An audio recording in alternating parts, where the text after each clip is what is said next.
Hello, everyone. Welcome to Expert Exchange, a series of interviews with leading research scientists. Expert Exchange is sponsored by Pathogens and Immunity. My name is Michael Letterman, and with me is Len Calabrese. We're editors of Pathogens and Immunity. Len, will you introduce today's guest? Today, I'm really delighted to welcome my former colleague and friend, Eric Topol, who really is one of the most influential physician scientists of our time, and certainly one of the most published and cited clinicians in medicine. Eric is an interesting guy. He is a cardiologist and cardiovascular pioneer that spent early phases of his career as a major influencer and segued over time to numerous areas, including genomics, certainly digital health, which we'll talk about. He's currently the founder and director of the Scripps Research Translational Institute and the executive vice president of Scripps Research.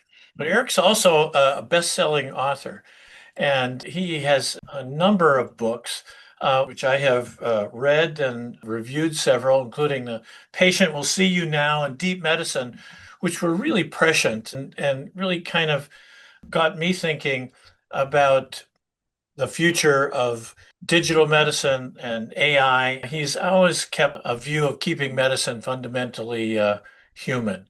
His most recent book, Super Agers, is really my favorite among your books, Eric. And it's really an evidence-based approach to longevity and showed your focus on immunology. So, welcome. Thanks so much, Len. It's really wonderful to be with you, and I sure enjoyed the times when we were in Cleveland together. Thanks, Len, for this introduction. And Dr. Topo, you are perhaps one of the most widely cited researchers in the known world. Now, much of your work has been about immunology and infectious diseases. So, with this breadth of experience, why did you choose cardiology instead of something really interesting like infectious disease or rheumatology? Great point. Well, I try to change with the times.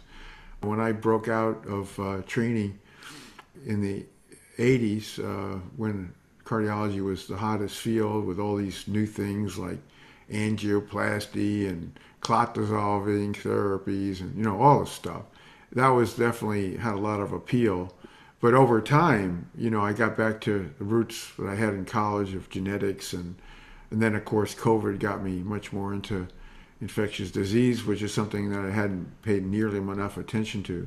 When I got into super agers, I realized that the immune system was, if not the singular most important driver, it's right up there in terms of healthy aging and health span. So I just kind of evolve as new evidence, new information comes in, and try to have that plasticity, and that's kind of what keeps me going. Otherwise, I get bored. Who inspired you or mentored you in a way to move you along?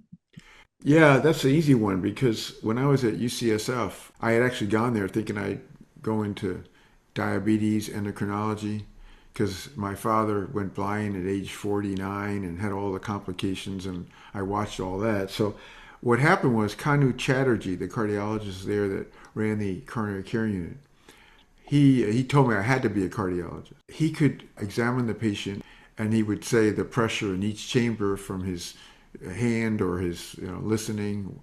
But also when somebody wasn't doing well, you could see him get very emotional. And I don't know any attending ever that up in that point that I had seen was emotionally connected with patients. And as you pointed out, Len, the humanistic part of medicine. So that just grabbed me totally. And I wanted to emulate him. I mean, he was like, if you're a basketball player, you're like Michael Jordan, I want to be like Kanu, right? Your segue into, as you mentioned, influenced by the pandemic and other factors. I love the concept of reinvention. Yeah, I mean, I never thought I would get involved with this COVID thing. But what happened was early on in February, March of 2020, I was seeing things that just got me extremely frustrated. They were wrong. saying how this is a disease that only affects old people. No one young will ever have to worry, and all kinds of stuff. I said, I got to get on this because this is just, where's the trusted source? And that was including the CDC and the WHO. So I said, you know what? I'm going to start raking over this data and see what I can do to help, because the sources that were supposed to guide us were just completely off track. Then I wound up with 5 years of delving heavy into COVID, learned a lot, and hopefully shared things that were worthwhile. I think you have a big handprint in this, and it's certainly a testimony to willing to look with new eyes. I somehow regretted it because it was so consumptive, but I'm glad to be less affected now and getting into things that are so much more, for me, exciting, and try to plot out the next big chapter in medicine. You've been thinking a lot and talking a lot about artificial intelligence. So, what do you think the roles are going to be of artificial intelligence in terms of the way we publish our work, the way we do our research? Where do you think this is going to go?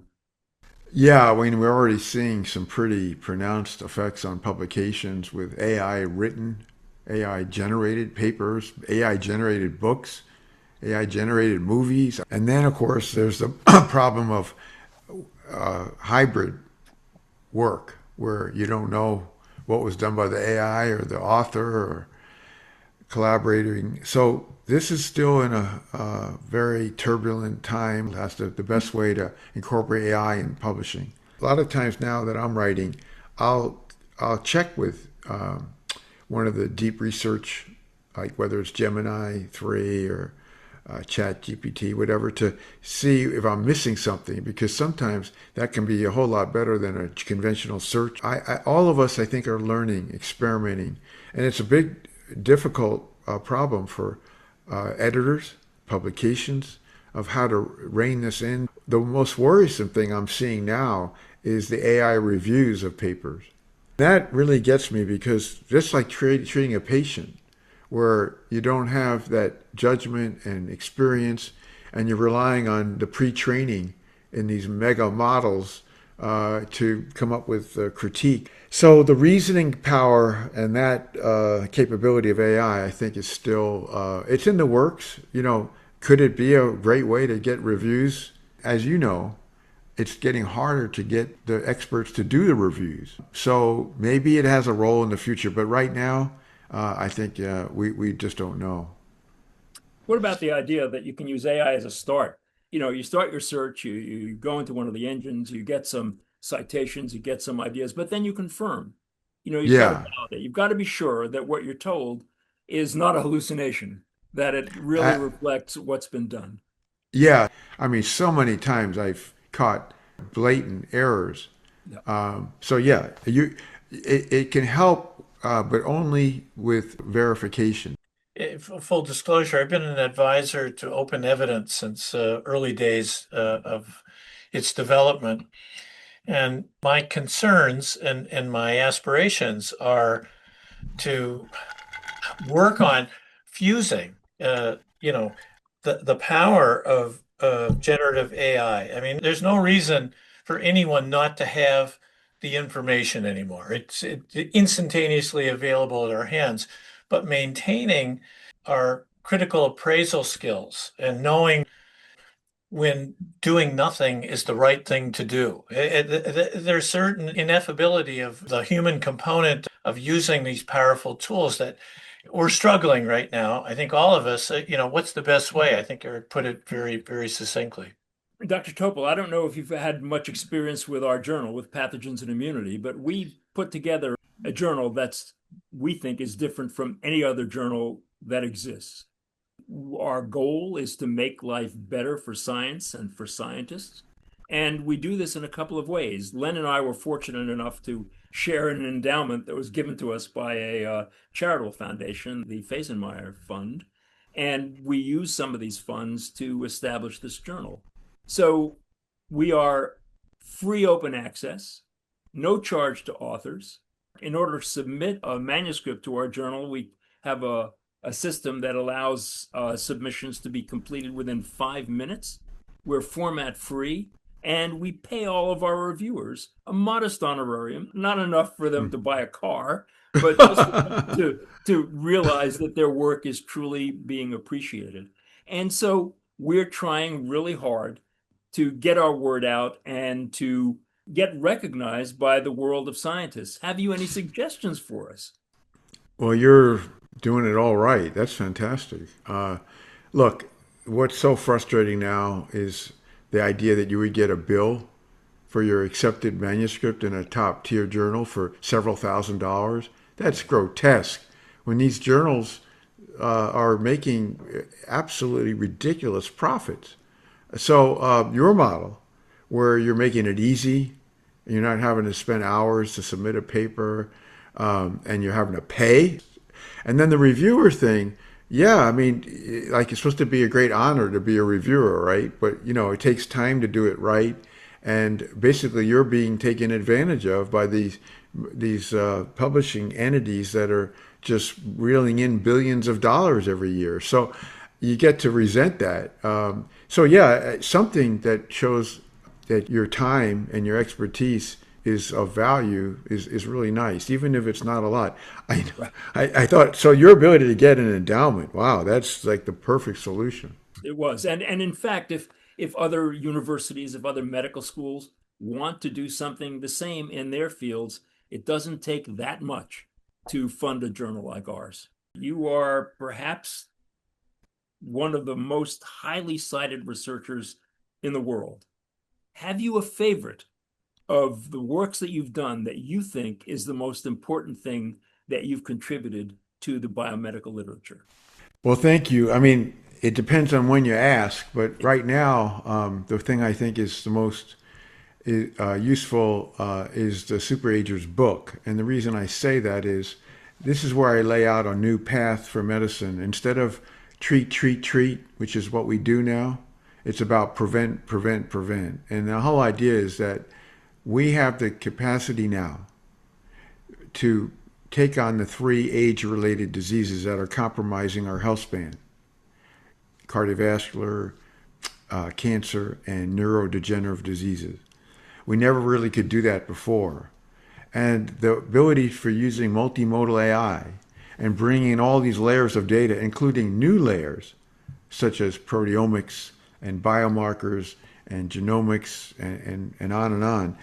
We couldn't do this as humans, but we can do this with multimodal AI. So I believe we have the ability now to predict, and every week we're seeing that get more and more impressive, prevent. You have to predict who's the high-risk person to then be able to prevent. And now our tools for prevention are just going to get so rich beyond lifestyle factors that are very important. So I'm really excited about the next phase of medicine and changing the world of reactive to prevention. We talked about it forever, but we have never really acted upon it, and now's our chance. You have been involved in so many areas that have kind of put you in the hot seat. And I will assert and document that your book is clearly evidence-based, and that's really the strength of your work. But it is a field that is just rife for the opposite of whatever evidence-based medicine is.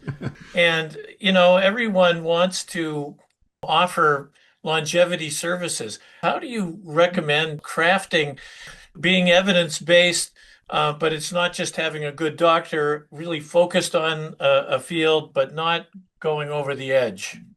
Yeah, well, you're absolutely right, Len, that we have this fact-free world of promoting longevity with various people, many of them physicians or academics even involved, who are selling anti-aging supplements, or they're coming out with things that are completely without any evidence. And some of these are even dangerous, no less costly.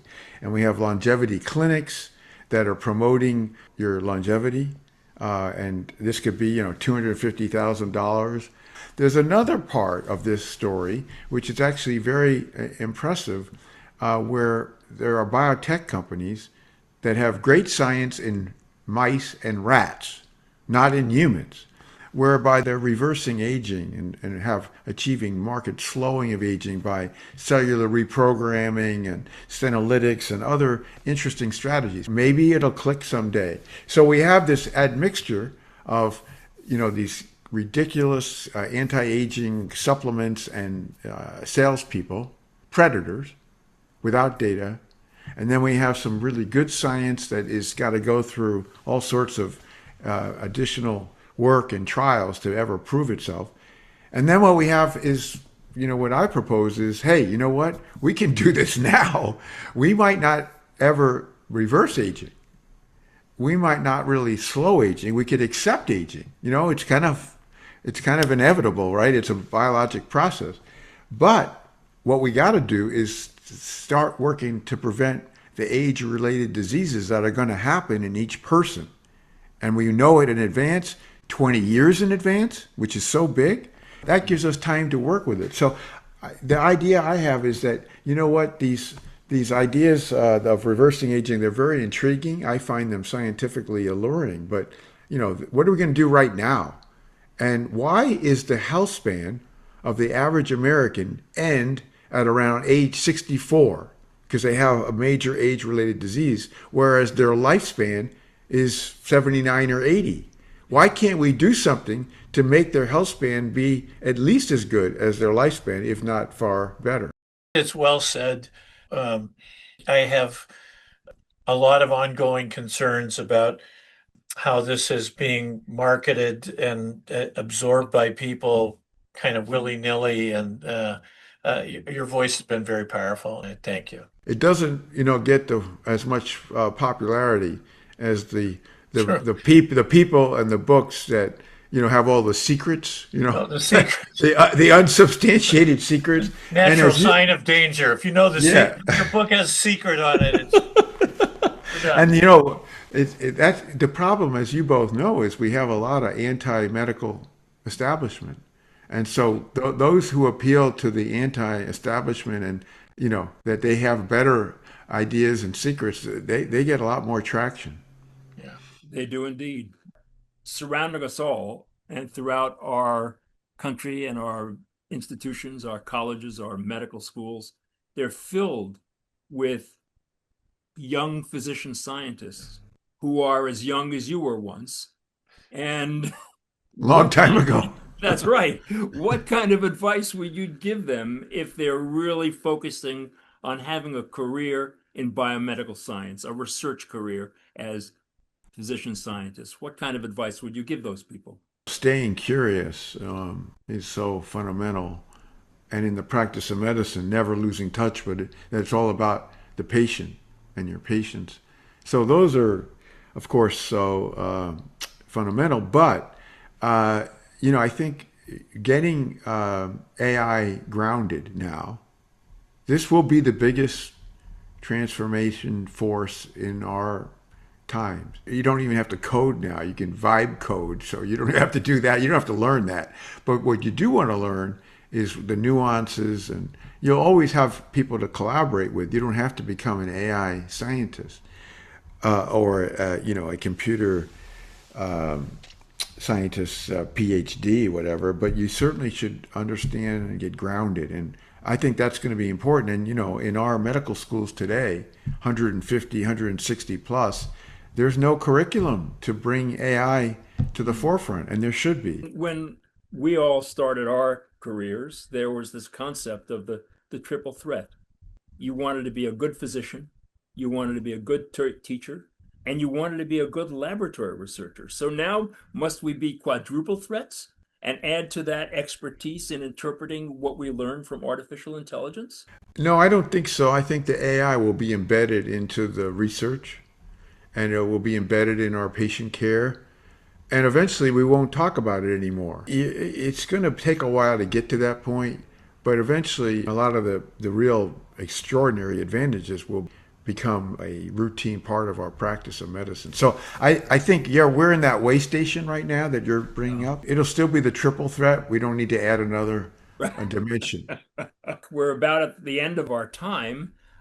Dr. Topol, this has been wonderful to have you with us. I want to give you the opportunity to just tell us if you think what's the greatest threat to biomedical science, to healthcare, and what is it there? And I think I know what you're going to say that will be giving you that's giving you hope right now. Well, the greatest threat is our current administration. That if, whether it's being doged or whether it's not recognizing the importance of investing in biomedicine and biomedical research, and also putting out things that are not evidence based, whether it's vaccines or inverted food pyramids or whatever it is. We've never had medicine upended like it is today. What I am optimistic about is that great science is still prevailing, and every day I try to post stuff on X or Blue Sky or Substack, write essays to show that we're not losing momentum. Really great science is continuing, whether that's for autoimmune diseases with T cell engineering or whether that's with vaccines that help prevent dementia and Alzheimer's or whatever it is. It gets me excited that we will not cave just because we have an anti-force. Well, that's I great. hope Well, you're we will right. not cave. Dr. Topol, thank you so much for giving us this time, and I look forward to reading more from you in your Substack and other places about what we should be thinking about. Thank you Oh, once again. It's truly been a pleasure. thank you both, and thanks for the great work that you're doing.